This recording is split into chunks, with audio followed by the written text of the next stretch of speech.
Jesu Roshin, Ega Maha Kametana Sriya, Badana Tanwara, Monle Siaro Piaji, Sakone, Ngala, Natao Nagu Ne, Nane Shina Yidwin, Hoja Somado Muato, Kana Nyan Yao, Dati Pyo, Presa, Tamopa, Diado, Amat Lee. Nando Nana Ngaba Ayong Ju Yinya Pia Pia Gadoja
Ya Yarana Dea Yarana Danga Yarana Viva Shantamado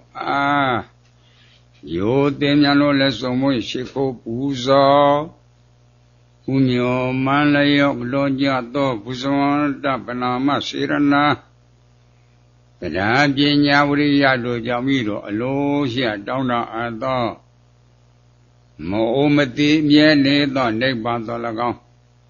Dokha Kate Chongya Piato Legbanto Lagong. The town Yakiri the Cho Yang at the Piato Legbanto Lagong. Mimiroku Atos Pieto Batananyandi Lemian Zamenya to Jizuki Legbanto Mie Mao Bulan Nanyati Piesi Dina Nodri Dila Nodri Dila Nodri Tandara Wadarukato Modnataya Ambandi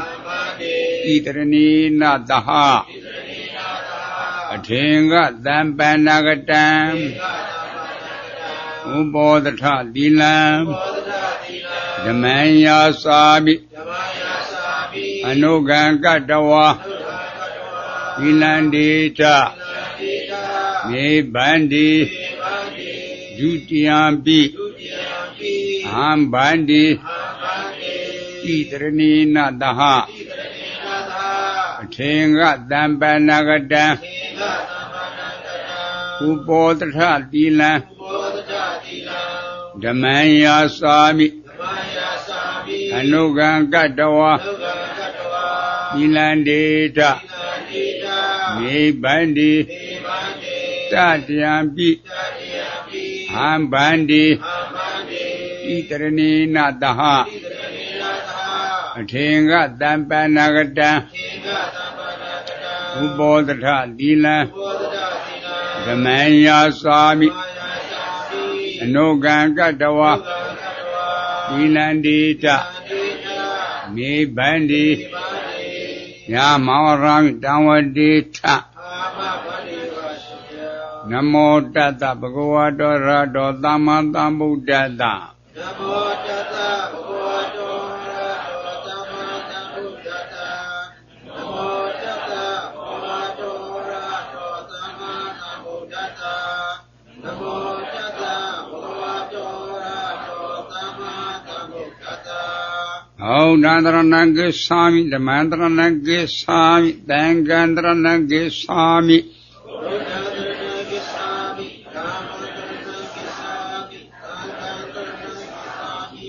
Dudyan Bodhandarana Goswami, Dudyan Dhamandarana Goswami, Dudyan Dangandarana Goswami. Dudyan Bodhandarana Goswami, Dudyan Dhamandarana Goswami, Dudyan Dangandarana Goswami. Dadyan Bodhandarana Goswami, Dadyan Dhamandarana Goswami, Dadyan Dangandarana Goswami. Dadyan Bodhandarana Goswami, Dadyan Dhamandarana Goswami, Dadyan Dangandarana Goswami. Titarana Ganapuri Pona Banadi Badawe Rami Tekhabrantamadiyami Banadi Badawe Rami Tekhabrantamadiyami Adena Dana Rami Tekhabrantamadiyami Adena Dana Rami Tekhabrantamadiyami Abhyamasriya Rami Tekhabrantamadiyami Abhyamasriya Rami Tekhabrantamadiyami Mutawara Rami Tekhabrantamadiyami Mutawara Rami Tekhabrantamadiyami Duramiraya Mesa Pamana Dhana Rami Tekhabrantamadiyami Duramiraya Mesa Pamana Dhana Rami Tekhabrantamadiyami Vigala Bhosana Rami Tekhabrantamadiyami Vigala Bhosana Rami Tekhabrantamadiyami Nesa Vita Wadita Vutuka Datana Malaganda Vilipana Dharana Mandana Vibhutana Dhana Rami Tekhabrantamadiyami Osadhyana Madhyana Rami Tekhabrantamadiyami Jivitam Sasa Manobi Tekhabranhan Hambyadvi Dodi Jivitam Mimi Ateko Sasa Manobi Swayanya Doli Tekhabran Itekhabudhamyago Nasa Zami Maswando Ba Ashimpia Idami Bonya Adawekya Mahodu Idam Bonya Bagam Tabadadana Dima Tidaranina Datinga Dampana Ubodata Brahmata Dinadamata Ruganga Pamadina Tampadita. Yes, you went off, you went off.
အတိတ်အကြောင်းရှင်းရ5ပါးဖော်ပြပါ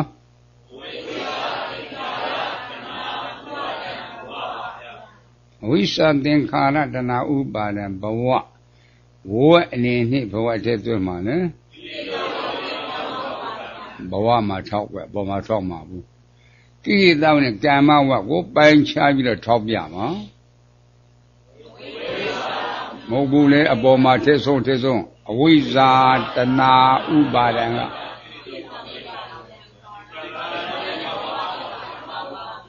ကိရိတာနဲ့ကမ္မဝကိုအခြေရအနေနဲ့ဖယ်ချင်းရတဲ့တွင်မှာလေ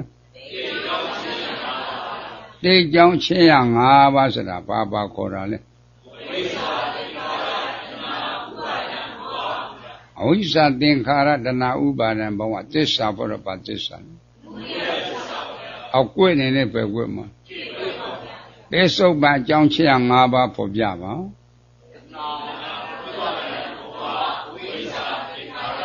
တဏှာဥပါဒံဝဥစ္စာသင်္ခါရဝက်အနေနဲ့ဘဝတည်းတွင်မှာလေ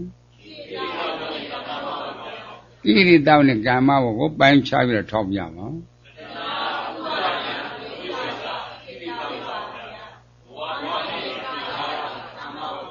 ကိရိတာနဲ့ကမ္မဝကိုအချင်းရအနေနဲ့ဘယ်ချင်းရတဲ့တွင်မှာလဲပိစုပ္ပန်အကြောင်းချင်းရ5ပါးဆိုတာဘာပါခေါ်တာလဲတဏှာဥပါဒံဝဥစ္စာသင်္ခါရသစ္စာဘောရပါသစ္စာနဲ့အောက်ကွယ်နေနဲ့ပဲကွယ်မှာသုံးကွက်ကသမုဒိယသစ္စာတဲ့ကွက်ကသမုဒိယသစ္စာသုံးကွက်မှာတော့အခေါ်မတူဘူးလားအခေါ်တူညာတော့လေအတိတ်နဲ့ပိစုပ္ပန်မချနာဘူးအတိတ်ဆိုတော့လွန်ခဲ့ပြီးအသုံးချလို့ရပါအတိတ်ကသမုဒိယသစ္စာဘယ်လိုဥရှိလဲပိစုပ္ပန်သမုဒိယသစ္စာဘယ်လိုဥရှိလဲပိုင်းခြားသိဖို့မလိုဘူးလားပိစုပ္ပန်အကျိုးအချင်းရ5ပါးပေါ်ပြပါဝိညာဉ်ဝိညာဏတနာဖတ်တာဝေဒနာဝက်အနေနဲ့ဘဝတည်းတွင်မှာလဲဝိပါကဝက်ဆိုတာဘာပါခေါ်တာလဲဝိညာဏတနာဖတ်တာဝေဒနာအခြေရအနေနဲ့ဘယ်ချင်းရတဲ့တွင်မှာလဲပိစုပ္ပန်အကျိုးအချင်းရ5ပါးဆိုတာဘာပါခေါ်တာလဲဝိညာဏတနာဖတ်တာဝေဒနာခန္ဓာဖွဲ့တော့ခန္ဓာ5ပါးမြတ်ခန္ဓာ5ပါးသစ္စာဖွဲ့တော့ပါသစ္စာအောက်ကွယ်နေနဲ့ပဲကွယ်မှာအနာကအကျိုးအချင်းရ5ပါးပေါ်ပြပါဝိညာဉ်ဝိညာဏတနာဖတ်တာဝေဒနာဝက်အနေနဲ့ဘဝတည်းတွင်မှာဝိပါကဝက်ဆိုတာဘာပါခေါ်တာလဲဝိညာဏတနာဖတ်တာဝေဒနာအချင်းရအနေနဲ့ဘယ်ချင်းတဲ့တွင်မှာလဲအနာကအကျိုးချင်းရ5ပါးဆိုတာဘာပါခေါ်တာလဲဝိညာဏတနာဖတ်တာဝေဒနာခန္ဓာဖွဲ့တော့ခန္ဓာ5ပါးမြတ်ခန္ဓာ5ပါးသစ္စာဖွဲ့တော့ပါသစ္စာဒုက္ခသစ္စာဆိုတာဘယ်သဘောခေါ်တာလဲယူပက်ခန္ဓာဖောက်ပြန်ဖြစ်စီတတ်သောသဘောအစုဖြစ်ပြမှုဝရဏိခန္ဓာခံစားတတ်သောသဘောအစုဖြစ်ပြမှုတင်ညေခန္ဓာမှတ်သားတတ်သောသဘောအစုဖြစ်ပြမှုသင်္ခါရခန္ဓာစိတ်စောပြုပြင်တတ်သောသဘောအစုဖြစ်ပြမှုဝိညာဏိခန္ဓာသိတတ်သောသဘောအစုဖြစ်ပြမှုခန္ဓာ5ပါးဖြစ်ပြမြတ်ဖြစ်ပြဘာသစ္စာအကွယ်နေတဲ့ဘယ်ကွယ်မှာ၄ကွက်ကဒုက္ခသစ္စာ၂ကွက်ကဒုက္ခသစ္စာကောမတူဘူးလားအခေါ်တူညာတဲ့ပိစုပ္ပန်နဲ့အနာကမချာနာဘူးအနာကရောက်ပြီမရောက်တဲ့အသုံးချလို့ရပါအခုရောက်ဆက်ပဲကွက်မှာလေပရိစ္ဆသောကြောင့်အကွက်ဘယ်နှကွက်ရှိတာကွက်လည်းဘယ်နှပါ5လေးလီဤရှစ်သွဲကို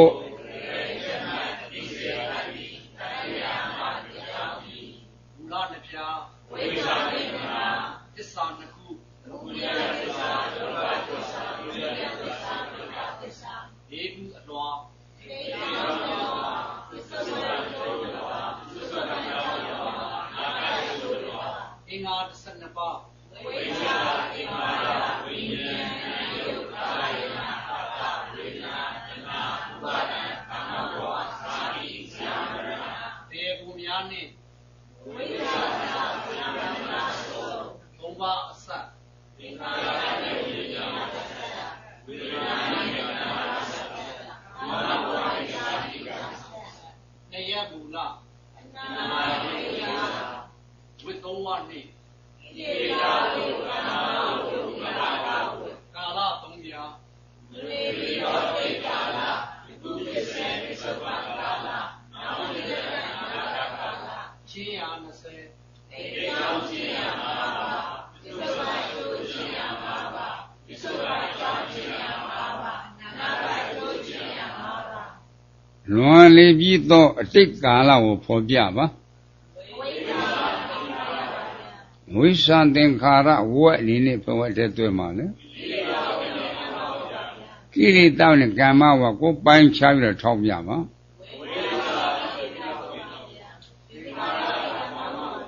ကိရိတာနဲ့ကမ္မဝကိုကာလအနေနဲ့ဘယ်ကာလတည်းတွေ့မှာလဲလွန်လေပြည့်တော့အတိတ်ကာလဆိုတာဘာခေါ်တာလဲဝိသံသင်္ခါရအလွှာအနေနဲ့ဘယ်လွှာတည်းတွေ့တေကြောင့်တလွှာဆိုတာဘာခေါ်တာဝိဇ္ဇသင်္ခါရသစ္စာဘောတော့ပါသစ္စာအကွေ့နေနဲ့ပဲကွက်မှာယခုဖြစ်စေပစ္စုပန်ကာလပေါ်ပြပါ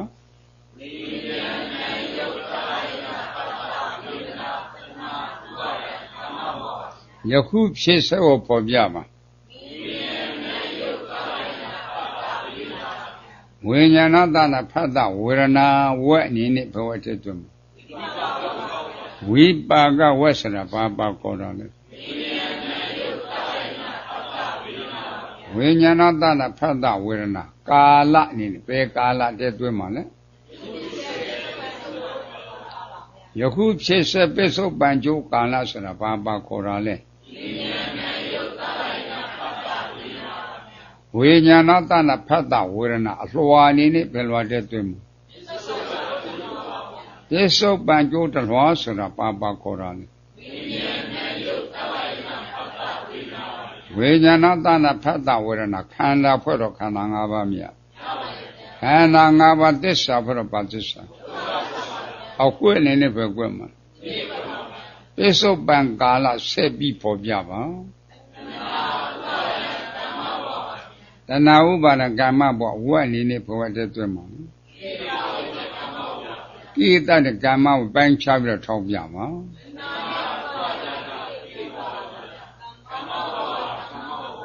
ကိရိတဝနဲ့ကမ္မဝက်ကိုကာလအနေနဲ့ဘယ်ကာလတည်းတွေ့မှာလဲ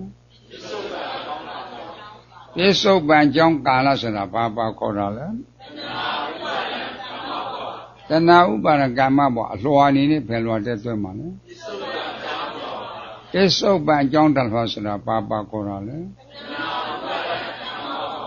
တဏှာဥပါဒကမ္မဘောသစ္စာဘောတော့ပါသစ္စာအကွယ်အနေနဲ့ပဲကွယ်မှာနောင်ဖြစ်တဲ့အနာဂတ်ကာလပေါ်ပြပါဇာတိဇာမရဏဝက်အနေနဲ့ဘဝတည်းတွေ့မှာဝိပါကဝက်ဆိုတာဘာခေါ်တာလဲဇာတိဇာမရဏကာလအနေနဲ့ဘယ်ကာလတည်းတွေ့မှာလဲနောင်ဖြစ်တဲ့အနာဂတ်ကာလဆိုတာဘာခေါ်တာလဲဇာတိဇာမရဏအလွှာအနေနဲ့ဘယ်လွှာတည်းတွေ့မှာလဲအနာဂတ်ကျိုးတလွှာဆိုတာဘာခေါ်တာလဲဇာတိဇာမရဏခန္ဓာဖွဲ့တော့ခန္ဓာ၅ပါးမြတ်ခန္ဓာ၅ပါးသစ္စာဘရောဘာသစ္စာအကွေ့နေနဲ့ပဲကွယ်မှာရိစ္ဆသမုပ္ပါဒ်ပြအကွေ့ဖယ်နှကွေ့ရှိဒါအကွေ့လင်ဖယ်နှပါငါးလေးလီဤရှိသွေကိုမူလနှစ်ပြားဝိသံသစ္စာနှစ်ခု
ကိလေသာဝကာမဝဝိပါကဝကိလေသာဝဘယ်နှပါလဲကာမဝဘယ်နှပါလဲဝိပါကဝဘယ်နှပါလဲကိလေသာဝ၃ပါးကိုဖော်ပြပါသစ္စာ၄ပါးကိုမသိတာခန္ဓာ၅ပါးကိုမသိတာအာရဏ12ပါးကိုမသိတာဓာတ်18ပါးကိုမသိတာပရိစ္ဆသုပ္ပတရားတော်ကိုမသိတာသိတဲ့သိထိုက်တဲ့တရားကိုမသိလို့အဝိဇ္ဇာလို့မခေါ်လားသိရင်ဝိဇ္ဇာပေါ့ဤခန္ဓာအာနတဲ့သစ္စာတရားပေါ်မှာလူနဲ့ပြမတက်သွားလို့နှလုံးသွင်းမှားတာကောနှလုံးသွင်းမှားတာအဝိဇ္ဇာနော်ဤခန္ဓာအာနတဲ့သစ္စာတရားကြီးကဖြည့်ပြီးတော့မပြည့်လို့ဘာသစ္စာလဲဒုက္ခသစ္စာတရားကြီးမထင်ရှားဘူးလားဤဒုက္ခသစ္စာတရားပေါ်မှာလူချမ်းသာနတ်ချမ်းသာဗြဟ္မာချမ်းသာလို့နှလုံးသွင်းမှားတာကောနှလုံးသွင်းမှားတော့လူချင်တာဘလို့လဲမရရမနေဘူးလို့စွဲလန်းတာအဝိဇ္ဇတဏဥပါဒဤသုံးခုဘဝတည်းသွင်းမှာလေသစ္စာဖောတော့ဘာသစ္စာကမ္မဝ2ပါးကိုဖော်ပြပါဇာကပြောတော့ဘယ်သင်္ခါရတတ်ခြေနဲ့လည်းနေပြီးတော့ဘယ်သင်္ခါရစိတ်ကကြံပြီးတော့ဘယ်သင်္ခါရဇာကပြောတော့ဘယ်ကံလဲခြေနဲ့လည်းနေပြီးတော့ဘယ်ကံလဲစိတ်ကကြံပြီးတော့ဘယ်ကံလဲကာယကံဝစီကမနောကံဤ၃ပါးဘဝတည်းသွင်းမှာကိလေသာနဲ့ကာမဝသစ္စာဘရောပါသစ္စာအကွင့်နဲ့လည်းပဲကွက်မှာဝိပါကဝ၈ပါးကိုဖော်ပြပါ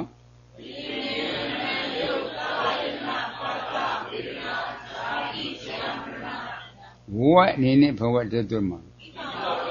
သစ္စာဖောတော့ပါသစ္စာအကွင့်အနေနဲ့ပဲကွက်မှာပရိစ္ဆသောအကွက်ဖယ်နဲ့ကွက်ရှိ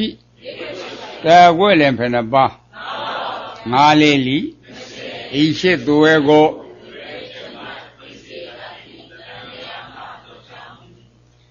မူလနှစ်ဖြာတစ်ခေါက်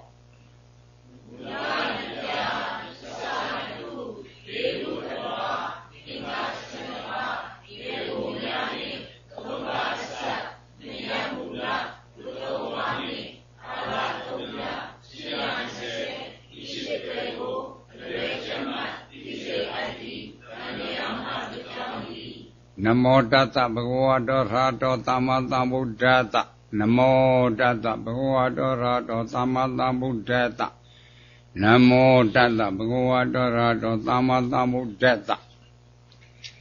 ဝိညာဉ်မြင်သမှုတ္တစ္ဆာအဖြစ်ကမ္မတက္ကတာတမ္မာဒိဋ္ဌိအာကုသိုလ်ကံကုသိုလ်ကံတရားနှစ်ပါးကိုယုံကြည်ရမယ်လို့မဟုတ်လားဘာနာတိပါဒသသူရမေရိယဆုံးဘာနာတိပါဒသမိစ္ဆာရိတဲ့ဆုံးကိုကျူးလွန်ရင်ကုသိုလ်လားအကုသိုလ်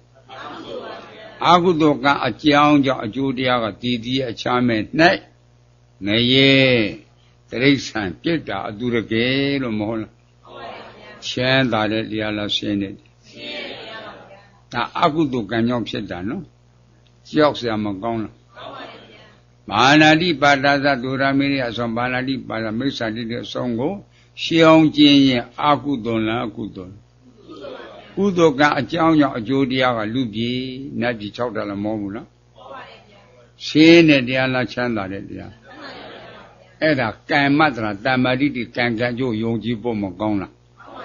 အဲ့ဒီ၅ပါးသီလအကျိုးပြည့်ကိုသိဖို့လိုတယ်နော်သိရှိတတ္တဝါတဲ့ကမိနီကစရှင်ကောင်ကြီးတိတိုက်မယ်ဆိုပါဏာတိပါဒကံမထက်ဘူးလားပါဏာတိပါဒကံထက်တည်တည်ချမဲ့နဲ့အပေကလွတ်ပါအပေကိုကြငရဲကိုအာရအောင်ကံငရဲတည်စီလူဖြစ်ကိုရတဲ့ဒါလူဖြစ်တဲ့ဘဝမှာမွေးချင်းတည်တဲ့ကလေးတွေမရှိလားရှိပါဗျာလာသားနဲ့တည်တာမရှိဘူးလားရှိပါဗျာကြောင်းသားအရွယ်နဲ့တည်တာမရှိဘူးလားရှိပါဗျာငယ်ငယ်ရွယ်နဲ့တည်တော့ကစဉ်းစားဖို့နော်တထေသာပဲဖြစ်ဖြစ်တထေတိပေပဲဖြစ်ဖြစ်လူဖြစ်ကျိုးနဲ့ကဲလားအသစ်တူတယ်လို့မပြောဘူးလားပြောပါတယ်ဗျာလူဖြစ်ကျိုးရှုံးတယ်နော်လာသားနဲ့တေးတာတွေမွေးမှုချင်းတေးတာတွေကြောင်းသားနဲ့တေးတာတွေဟောသူတို့ပေါ့အိုးပုတ်ကျုံးနေပြောလို့တေးရတော့တော့ကွယ်လူစည်းစိမ်ခံစားရရဲ့လားအသစ်တူတယ်လို့မပြောဘူးလားအသစ်ဘယ်လိုကြောင့်အသစ်တူတာလဲလို့ပြန်ပြီးတော့စစ်စစ်ဖို့မကောင်းလားကိုစဉ်းစားဖို့မကောင်းလားသူ့အသစ်ကိုတက်ခဲ့လားသူ့အသစ်ကိုတက်တော့ပါဏာတိပါဒကံလို့မဟုတ်ဘူးနော်ပါဏာတိပါဒကံကြောင့်အပေကြငရေလေအာယံခံရတယ်နော်ငရေတက်ကစေလို့ဖြစ်တဲ့အခါမှာသရုပ်ဆံဖြစ်တာများတယ်သရုပ်ဆံဆိုတော့ကနေရစားဘဝပေါ့သရုပ်ဆံဘဝတည်တော့ငရေကိုကြငရေတက်ကစေသရုပ်ဆံဖြစ်သရုပ်ဆံကငရေကြရှေးဆရာတော်သမတော်ဒီငရေနဲ့သရုပ်ဆံရစ်ကန်းရှည်တယ်လို့တဲ့ကြားအဲ့ဒါလိုမြားတယ်နော်အခုလူဖြစ်တဲ့ထောင်းတော့လူဖြစ်တယ်ပါအသက်မတူဘူးနော်အသက်တူတာတွေကပါဏာတိပါဒကံကိုကွယ်အဲ့လိုဒီအသက်တူတဲ့အကြောင်းကျိုးသိတော့ကတတ်တော်သီးတိတက်အောင်မလားအကြောင်းကျိုးသိရနော်အဲ့လိုသိတော့ရှောင်ရတော့တာပေါ့မသိရှောင်နိုင်ပါမလားရှောင်နိုင်ပါဗျာအဲ့ဒါယုံကြည်ဖို့မကောင်းလားကောင်းပါလေဗျာတဲ့အသက်ရှည်တဲ့ထားအောင်လူတရားမှာတယောက်လောက်မစားနဲ့မတော့နဲ့မလုံနဲ့မကိုင်းနဲ့ဟောအနာကအမျိုးမျိုးတဲ့အနာကပြောက်ဟောအနာကပေါ်တဲ့အနာကပြောက်ဟောအနာကပေါ်အဲ့ဒါအနာတေရတယ်မရှိဘူးလားရှိပါလေဒါလည်းပါဠိပါဒကံကွယ်ချောစရာမကောင်းဘူးလားကောင်းပါလေဗျာအဖျားအနာတဖုတ်ဖို့ပြအနာတွေဟောတစ်မျိုးတဲ့တပုံပြေးပြီးတော့အသက်ရှင်ကြတဲ့လူစင်းမမီတော့ဘူးစားဝဲနေမပြေးဘူးမစားနေမတော့နေစားလိုက်အော်လိုက်အန်းလိုက်မတည့်ကဲအဲ့ဒါလိုခံရတယ်လားအလိုလိုဖြစ်တာလားအကြောင်းကြောင့်ကြိုးတရားပါဏာတိပါဒကံနော်တေတိတလုံးပန်းတဝေဟေတကျွန်းကစရွှေငွေကြောက်တံပရမယတိပိုင်ရှင်အခွင့်မပြည့်ယူရင်အာရိဏကံမထိုက်လားအာရိဏကံထက်တည်တည်ချမ်းမနေအပေကလွတ်ပါအပေကိုကြည့်ရငရဲကိုအာရအောင်ခံငရဲတဲ့စိတ်လူจิตကိုရတဲ့ထားလူဖြစ်တဲ့ဘဝမှာစာဝတ်နေပြေလားဟဲ့ပြေပါဗျာဘလို့ပဲလို့မပြေဘူးနော်တောင်းရှေးဆရာတော်သမတော်ဒီဘလို့မြဥပမာပေးတယ်လေဖောင်စည်းရင်ကန်လို့ဥပမာပေးတယ်ကွယ်နော်ဖောင်ဆိုတာရေပေါ်မှာသွားတာသစ်ပေါင်းတို့ဝါပေါင်းတို့ကျင်ပေါင်းတို့မရှိဘူးလားရှိပါဗျာရေပေါ်မှာသွားတာဖဲတော့ငှက်တာလည်းပြန်စီစစ်ဖို့မကောင်းအောက်ကကြောက်ဆောင်လည်းရှိတယ်တောင်းလည်းရှိတယ်ရေတော့နေကြောက်ဆောင်နဲ့တက်တော်မှာကွယ်အဲ့တော့ရေမတော့အဘူးတစ်ကိုကတ်တုတ်ဆွဲရတယ်နော်အဲ့လိုစီစစ်ဖို့မကောင်းလားအခုလေဘလို့ဘာလို့စားဝတ်နေပြေးရလားပြေးပါဗျာလုတ်ချင်လို့အငက်ပြက်တန်ရေဆင်ရတယ်နော်ဘာကြောင့်ငက်တာသူများပစ္စည်းခိုးခဲ့တဲ့ပုဂ္ဂိုလ်အငက်နေရေဆင်ရတာ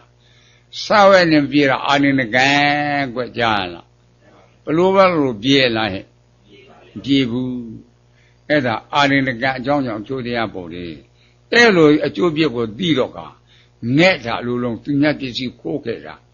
ဝ wet တာကိုခိုးကြတော့အဝက်ကဆင်းရဲတယ်အစခိုးကြတော့အစဆင်းရဲတယ်အဲ့လိုသိတော့မရှောင်ဘူးလားဒါအကျိုးပြစ်ကိုသိဖို့လိုတယ်လင်ရှိမယားရှိလင်ကိုကျူးကျော်ဆိုတော့ကာဘီတုမိစ္ဆာစာရကံမထက်ဘူးလားထဲ့ရင်တည်တည်ချမ်းမယ်အပေကလွတ်ပါအပေကိုကြငရဲကိုအာရအောင်ခံငရဲတဲ့စစ်လူဖြစ်ကိုရတယ်လူဖြစ်တဲ့ဘဝမှာလူချင်းတူရဲ့လားအိဋ္ဌိလင်ပုံလေတဲ့လူဖြစ်ကျိုးရှုံးတော့တာကွယ်နော်အလိုလိုဖြစ်တာလားအကြောင်းကြောင့်ကျိုးတရားပေါ်တယ်အဲ့လိုအကြောင်းကျိုးသိတဲ့အခါကျတော့သူများလင်သားမယားတွေစော်ကားအောင်မလားပြီးတော့မရှောင်ဘူးလားအေးငါးပါးဒီလားအကျိုးပြသိဖို့လို့တော့ကွစာဝတ်နည်းနဲ့ပတ်တဲ့မှုသားကိုအမျိုးမသုံးရဘူးလားမှုသားအမျိုးသုံးလာကမှုသားဝါဒကံထိုက်မထိုက်ထဲ့ရင်တည်တည်ချမ်းတဲ့အပေကလွတ်ပါမယ်အပေကိုကြငရဲကိုအာရအောင်ခံငရဲတဲ့စိလူဖြစ်ကိုရတယ်လူဖြစ်တဲ့ဘဝမှာစာဝတ်နည်းနဲ့ပတ်သက်ပြီးတော့ငွေကြေးကိစ္စဆန်စပါးကိစ္စချီးလို့ငှားလို့လွယ်ကူစွာရရင်လားဘလူးကအယုံကြည်မရှိဘူးနော်တဲလူကလိန်တက်တယ်ကောက်တက်တယ်ကဲမချီးရမှငှားရဲဘူးပေါ့နော်သူတို့စာဝတ်နည်းပြေပါမလားအဲ့ဒါမှုသာဝါဒကံကိုကွယ်အဲ့လိုအကျိုးပြကိုသိတော့မရှောင်ဘူးလားဘိန်ကစောလှောစာအရက်တေတေကိုသုံးဆောင်ကျွတ်တာသူရာမေရိယကံမထက်ဘူးလားထဲ့ရင်တေတေချမယ်နဲ့အပေကလွတ်ပါအပေကိုကြငရဲကိုအာရအောင်ခံ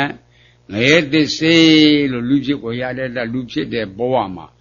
ယူတဲ့ပုဂ္ဂိုလ်တွေမြင်ဖူးရဲ့လားလူဖြစ်တော့လူယူခွေးဖြစ်တော့ခွေးဝက်ဖြစ်တော့ဝယူပေါ့အလိုလိုဖြစ်တာလားအကြောင်းကြောင့်ဖြစ်တာအဲ့လိုအကြောင်းကျိုးစီစစ်တော့ကဩသူရမေရိယကံကြောင့်သူတို့ဖြစ်တာကိုဆိုတော့ကအကျိုးပြည့်သိတော့မရှောင်ဘူးလားမသိရှောင်နိုင်ပါမလားအဲ့ဒါနားလေအောင်လို့ဟောရတယ်ကြားအဲ့လိုစီစစ်ပုံမကောင်းမကြားသူကြားဘူးထမှန်ဘုန်းကြီးတို့ဒီတန်ត្រမှာအင်္ဂလိပ်တက်ကဥပိုးလာတို့စင်ကတုံတို့ယူတဲ့ပုဂ္ဂိုလ်တွေပေါ့တဲ့အယူကြီးလည်းမဟုတ်လားဘူးအဲ့ဒါနဲ့ဇီရက်မှာနေလို့တမဲဝင်ဆိုတော့ရှင်ဘုရားကြီးမှာယူဝါထက်ကဆောက်တော့ကတ်တကမှာအဲ့ဒါသူတို့တောင်းပြီးတော့စားကြတယ်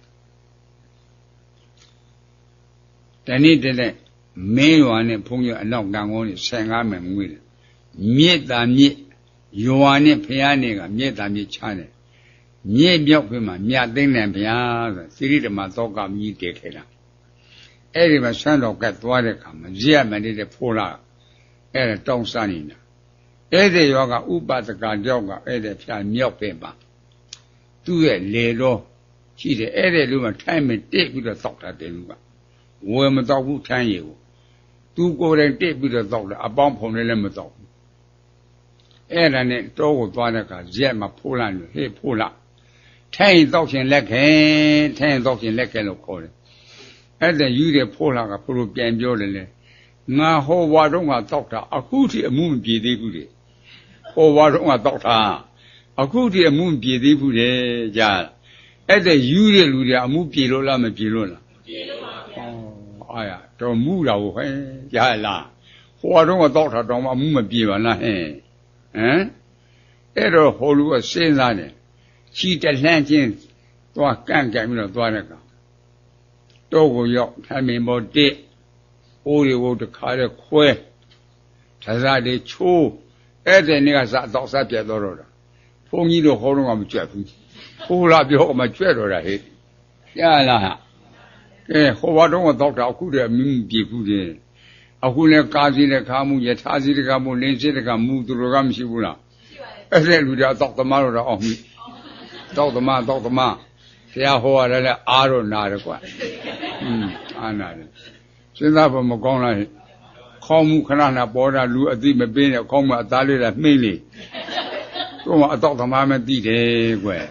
စဉ်းစားဖို့မကောင်းလားအဲ့လိုလေ့လား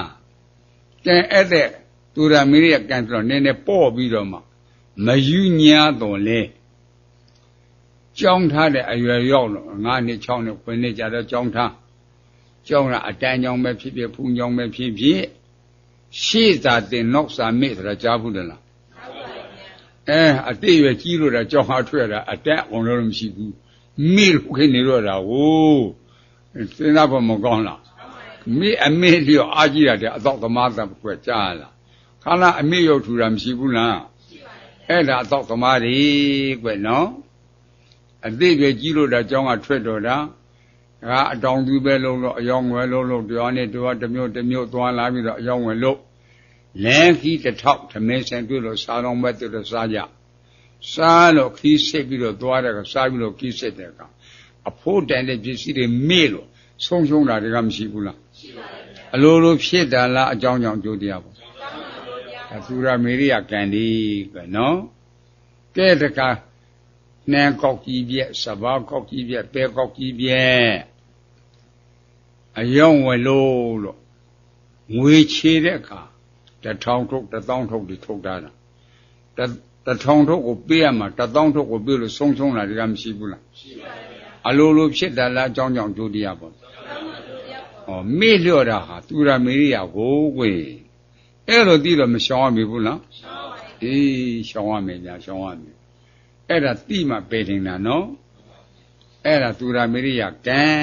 ရလားစဉ်းစားဖို့မကောင်းလားအတိတ်တို့ကပါဏာတိပါဒကံဖြည့်တယ်ပေါ်မှာစောက်ဝက်နေမပြေတာကအာရဏကံ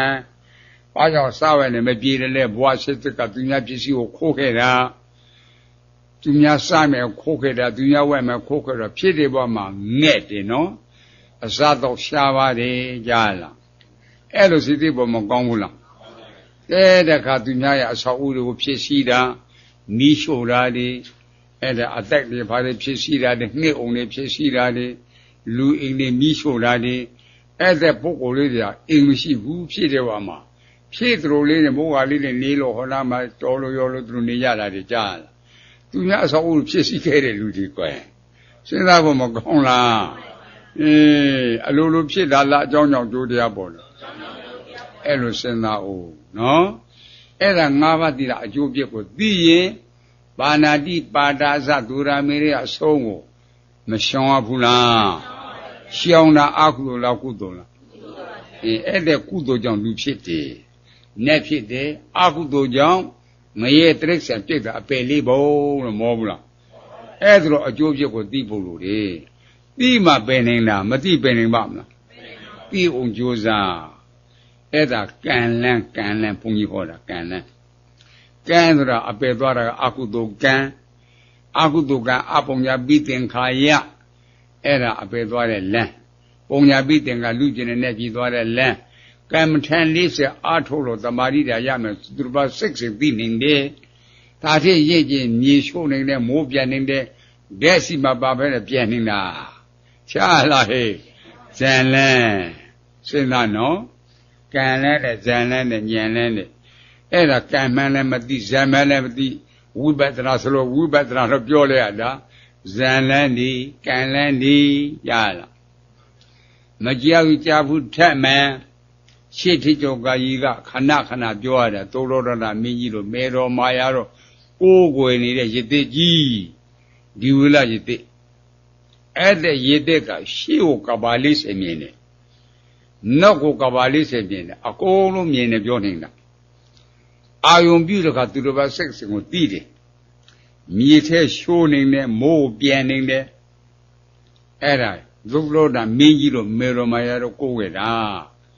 တနေ့ဖះလုံးမွေးဖွားတာကြာခိုင်းပြီးတော့လမ်းသွားတာတိုးတိုးတာမင်းကြီးကရေသေးကြီးကိုဥတက်ပြီးတော့ရှ िख ိုးခိုင်းတာဖះလုံးကရှေ့မကိုဘူးရေသေးကြီးကဥခေါင်းမတက်သွားတော့တာဥခေါင်းကခြေစုံရဲပြီးတော့နေတော့တာစဉ်းစားဖို့မကောင်းလားရေသေးကြီးကအာယုံပြည့်တယ်နာဝက်ကြပြုံးတော့လာတယ်နောက်တစ်ပတ်အာယုံပြုတ်ကြည့်တဲ့အခါကျနာဝက်ကြတယ်ငိုတော့တာတော်ရမင်းကြီးကပြုံးတာကဘယ်လိုလဲငိုတာကဘယ်လိုအတိတ်ဆောင်တော့မှာအသစ်သားဖျားစင်စစ်ဖြစ်မယ်လူနဲ့ဒီမှာတက်တော်တွေကြွက်တော့မှာတဲ့ကြွက်တောင်းဝင်ရတော့မှာအဲ့ဒါဝမ်းမြောက်ဝမ်းသာလုံးလုံးအားရလုံးလုံးငါပြုံးမိတယ်ငိုတာကအခြားမဟုတ်အသစ်သားဖျားဖြစ်မယ်အချိန် ngā ye te me shi ro bu ngā ye te ka ti so do tu tiao ngā mana ro bu e da ngā nit na de da jaung ngō ra we ne lo ate ye te ji ti lwa da phe ho yok de la ai ba bong oh yo me shi nan da shi da yo me shi ro nan da shi de bong ai ba bong yo shi de nan me shi da a tin chin tat bongတဲ့တရားဟောလို့ရပါမလားမြေရှုပ်နေတာလည်းမရပါကမိုးပြန်တာလည်းမရသူများစိတ်စဉ်းသိတာလည်းမရစဉ်းစားပုံမကောင်းလားဝိပဿနာဉာဏ်မေ့ဉာဏ်ဆိုတာဖျားပွင့်မှာကြားတာဗျဖျားမပွင့်မကြားဘူးကြားလားသာသနာပမှာဖျားမဟုတ်ဘူးသာသနာတွဲမှာဖျားပွင့်တာနော်အခုဘုန်းကြီးတို့တရားဓမ္မတွေဘလောက်ကုသကံကောင်းတယ်လဲပက်တကပါဖျားငေါ့စုပွင့်တဲ့ကပါတချို့တဆူပွင့်တယ်နှစ်ဆူပွင့်တယ်တချို့ပွင့်ကိုမပွင့်ဘူးသုံးရကပါလိကဲလူဖြစ်ကြတဲ့ဖျားမပွင့်တာနဲ့ကျွန်သစ္စာတရားသိနေပါမလားသိပါပါဗျာကဲဖျားပွင့်နေထားအောင်ပြည့်စံတည်းဖျားသာသနာမပြတ်တဲ့နေရာတွေကြောက်တော့တရားတွေကြားရနာပါမလားအဲ့လိုလေစဉ်းစားအောင်ကွယ်စဉ်းစားကြအောင်အဲ့ဒါလွယ်တော့အဲ့ဒီတရားသိဖို့လေးသိချင်းနဲ့ကပါတသိကျင့်ရတာဗျာပြစ္ဆာဘောနှစ်သိချင်းနဲ့ကပါတသိပြရှင်သာတိပုရှင်မောင်းတသိချင်းနဲ့ကပါတသိပြ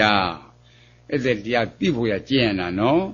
ဘုန်းကြီးတို့တရားမတို့ကလွယ်လွယ်လေးနဲ့ကြားနာတာလွယ်လွယ်ကြားနာတာဘာနဲ့တူတယ်လဲလို့ဘုန်းကြီးတို့ဒေသန္တရတောမြို့တောရွာတောဒေသန္တရဒီကြတော့ဟောကလေးလေးတွေ9နှစ်6နှစ်အရွယ်တွေမိုးဝါဒကလမ်းကြားထဲမှာဆောလို့ရည်သေးတယ်မှာမိုးဝါတုံကြားရလားကဲမိုးများတဲ့ကဖုန်ထဲထဲမှာဆော့တယောက်တော့ပြောကြပြီးကြမိဘကသမင်းပြင်းပြီးလာခဲ့ကြဟေးသမင်းဆောင်ခေါ်မလာဘူးဆော့နေတော့မှာကြားလားရိတ်မလာခဲ့ကြနင်တို့တွေ့သမင်းမထားဘူးဆိုတော့မှလာလက်ဆေးပြီးတော့ဝင်စားတာကဲသူတို့ကသမင်းစားပေါ်ချစ်ဖို့ပြုတ်ဖို့ရှားသေးရလားသူတို့ကသမင်းဟင်းနေချစ်သေးရလားမိဘရှားလို့ချစ်ဖို့ပြီးသားလို့လည်းလက်စားတာဒါသမီးခုဘုန်းကြီးတို့ဓမ္မတော်ဖျားရှာပြီးသားလို့လည်းစားတာစဉ်းစားဖို့မကောင်းလားကဲဘလောက်များအားရတာကောင်းလဲနော်အဲ့ဒါတော့အပင်မဲရှာပြီးတော့ကြွေးတာပါမစားဘူးဆိုတော့ကရှာတဲ့ပုဂ္ဂိုလ်အားနာကြမကောင်းလားအဲ့ဒါတော့နှလုံးသွင်းကြအောင်ကွယ်စဉ်းစားလာလို့ဘယ်လိုခေါ်တယ်တိပဲစိတ်ပါ၄ပါးကိစ္စမေတ္တခဏပြီးမှပဲမတိပဲနေမှာမလားပြီးမှပဲနေတာစဉ်းစားဖို့အခုလူတွေဟာကဲမှာဖြစ်ဖြစ်သမင်းစားတဲ့အခါမှာဟောခွက်ကိုကြည့်တဲ့တဲ့ခွက်ကိုကြည့်တဲ့ပြင်းလို့ပြင်းကငါးရှာလို့ချောင်းနေတာပါဇက်ဘောက်ကလည်းသစ္စာ၄ပါးမျက်စိဘောက်ကလည်းသစ္စာ၄ပါးသစ္စာ၄ပါးဒီမှာသောတာပန်နားကလည်းသစ္စာ၄ပါးနှာခေါင်းကလည်းသစ္စာ၄ပါးစားတဲ့ကသစ္စာထိတဲ့ကသစ္စာတွေးတဲ့ကသစ္စာ၄ပါးအခုသာတွေနားမလဲဟင်ထိုင်လာတဲ့သူကြီးတွေထိုင်လို့လေဘလူကလည်းမပြောဘာမှမသိထိုင်တဲ့ကုသိုလ်တော့ဖြစ်မယ်ဘာကုသိုလ်လဲထိုင်တဲ့ချိန်မှာဝစီကံမမြောက်ကာယကံမမြောက်အဲ့ဒါကုသိုလ်တော့ရမယ်မရဘူးလားမနောကံတော့ပြုတ်ထိုင်နေဟောကလည်းအယောင်းဝင်တွေးချင်တွေးမှာပေါ့ကြားလားမြင်အောင်သမားလည်းလောက်ပြင်လောက်မှာပေါ့စဉ်းစားဟာတော်ရောက်တောင်ရောက်နေရှိတယ်ဗျာအဲ့ဒါမနှောကြတော့ဘလို့မှမတက်နိုင်ဘူးစဉ်းစားဖို့မကောင်းလား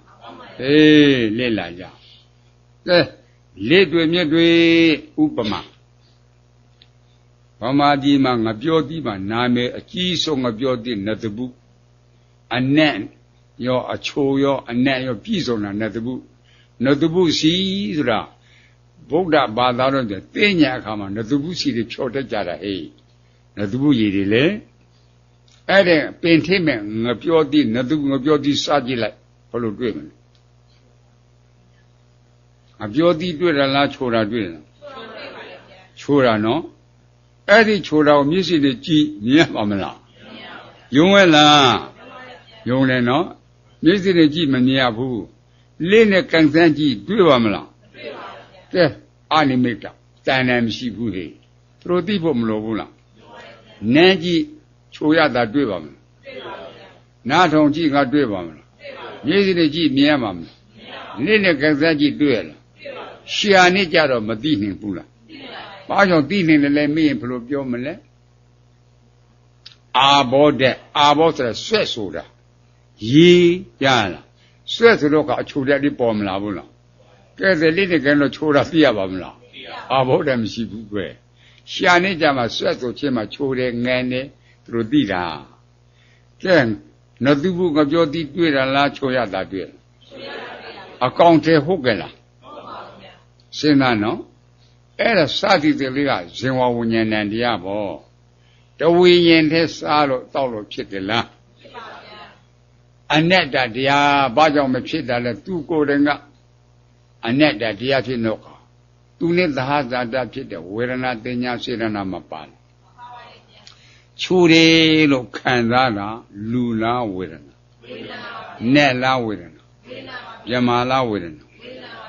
ချူတယ်လို့မှတ်တာလူနဲ့မြမလားတင်ညာခံစားနေအောင်စစ်စောတာ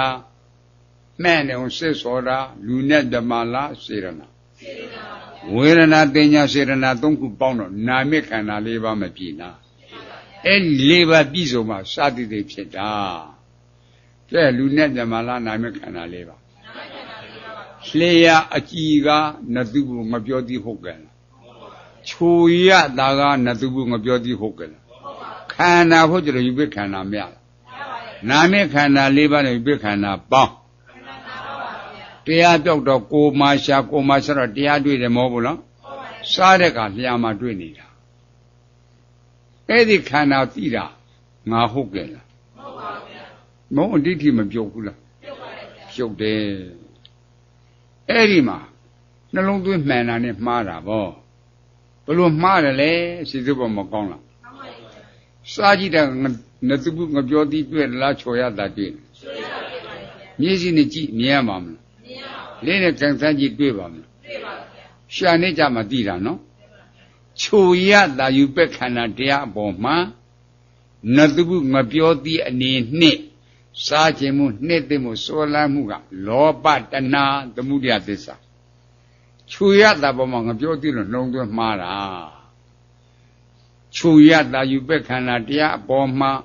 စားခြင်းမှုနှစ်သိမှုစောလန်းမှုကလောဘတဏှာသမုဒယသစ္စာသမုဒယသစ္စာအကြောင်းရှိအကျိုးခန္ဓာမရဘူးလို့ရပါဘူးဗျာ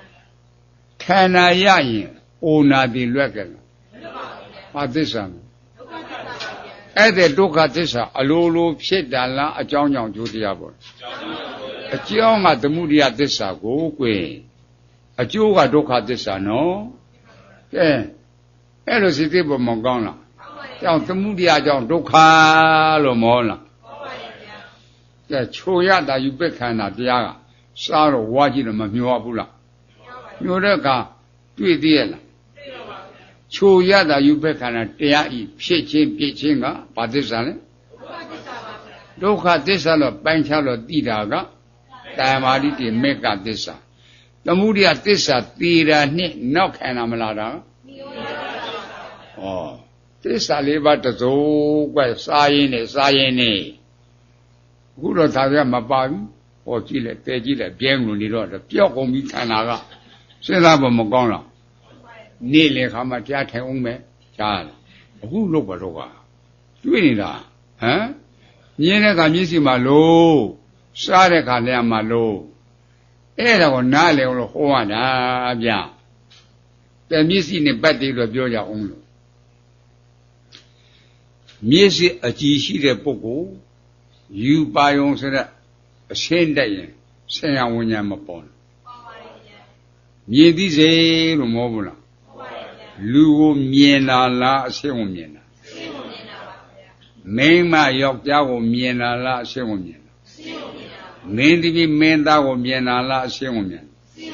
အရှင်းကိုမြင်တာအရှင်းကိုမြင်တာတဝိညာဉ်တည်းမြင်ပြီးလို့ဖြစ်ကလားဖြစ်ပါဘူးဗျာမဖြစ်သူနဲ့သာတာဖြစ်တဲ့ဝေဒနာတင်ညာစေရနာမှာပါပါပါဗျာအရှင်းလို့ခံစားတာလူလားဝေဒနာဝေဒနာနဲ့လားဝေဒနာဝေဒနာမြမလားဝေဒနာဝေဒနာနော်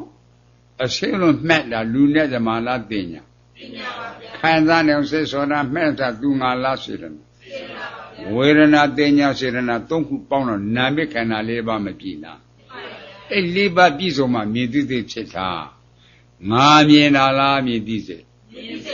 လူနဲ့ပြမာလားနာမခန္ဓာ၄ပါးမျက်စိအကြည်ကလူဟုတ်ကဲ့လားယူပါယောအဆင်းကလူဟုတ်ကဲ့လားမျက်စိအကြည်ကမင်းမယောက်ျားဟုတ်ကဲ့ယူပါယောအဆင်းကမင်းမယောက်ျားဟုတ်ကဲ့ခန္ဓာဘယ်ကျတော့ယူပခန္ဓာမရလားနာမခန္ဓာ၄ပါးနဲ့ယူပခန္ဓာပေါင်းခန္ဓာ၅ပါးခန္ဓာ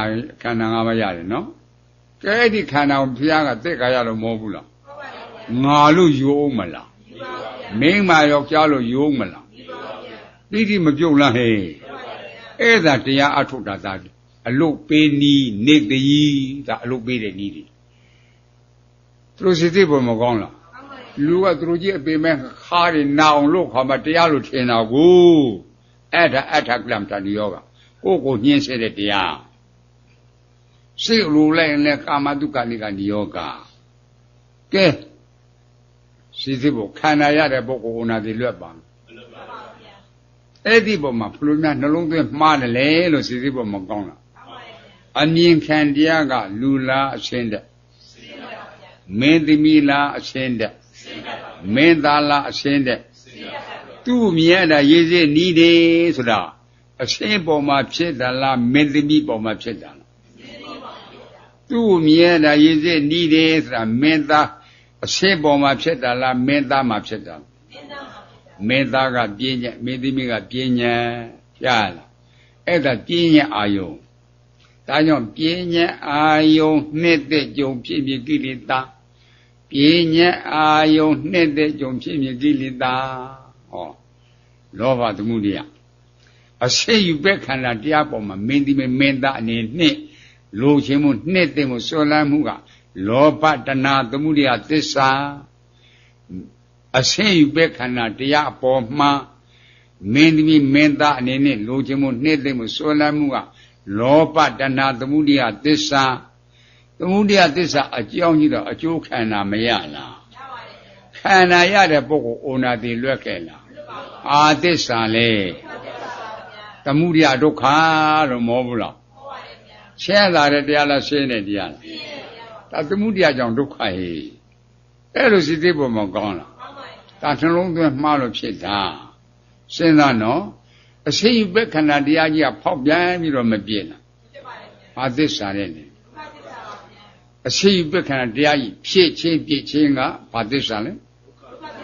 အရှိယူပဲခန္ဓာတရားကြီးဖြစ်ချင်းပြည့်ချင်းကဘာသစ္စာလဲ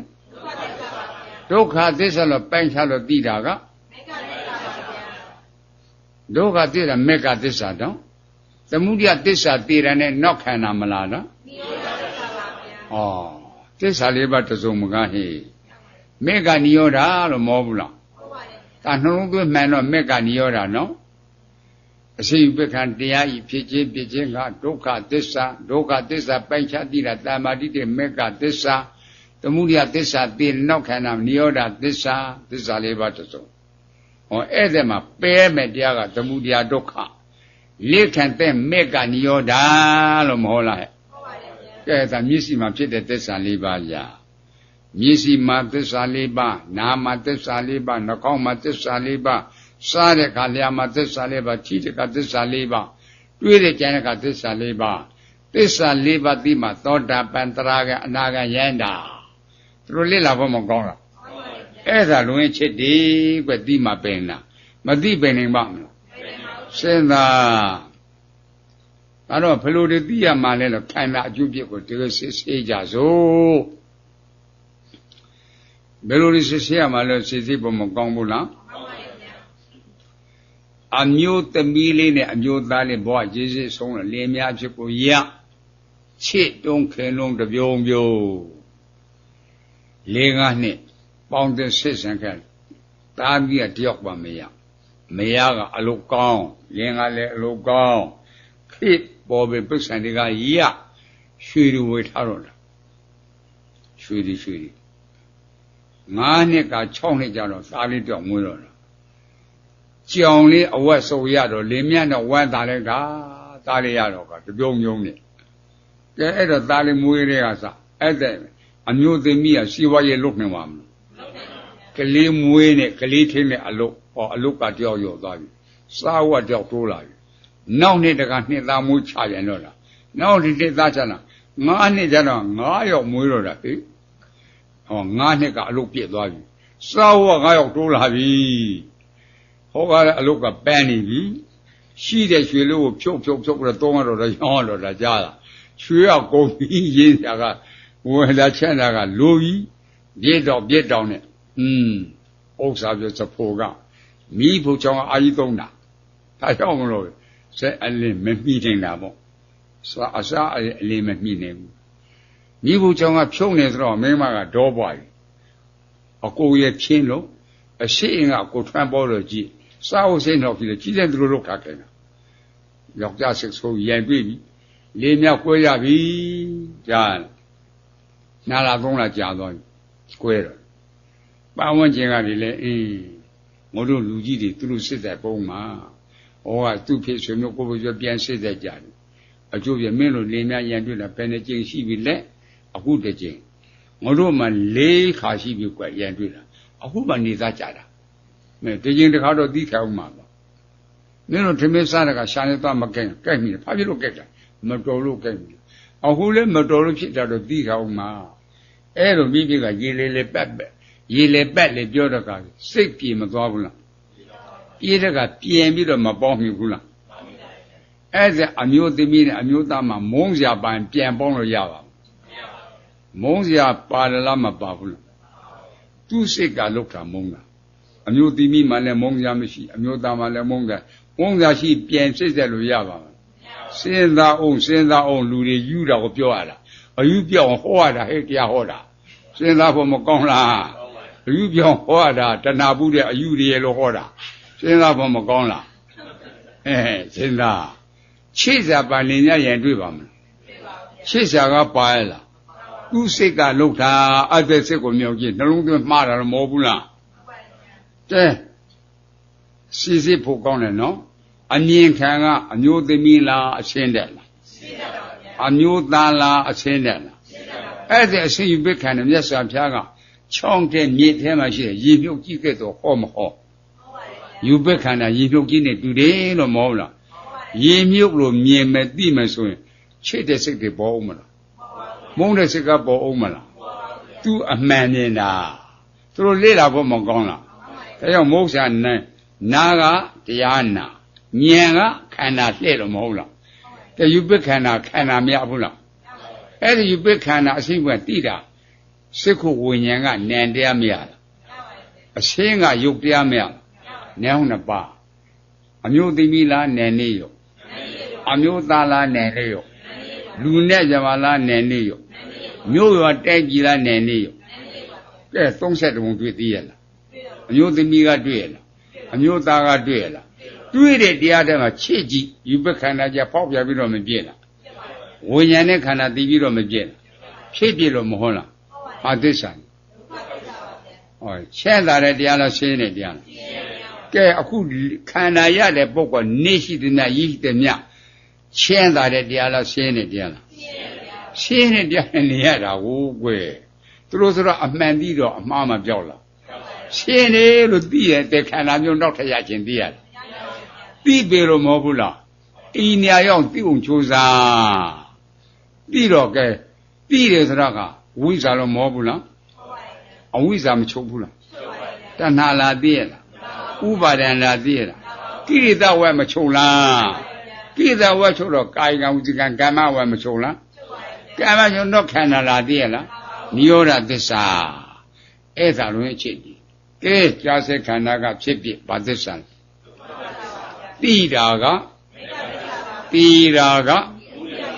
နောက်ခန္ဓာမလားလားသစ္စာကအကွက်ဘယ်နှကွက်ရှိတကွက်လေဘယ်နှပါငါလေးလီဤရှိသွဲကို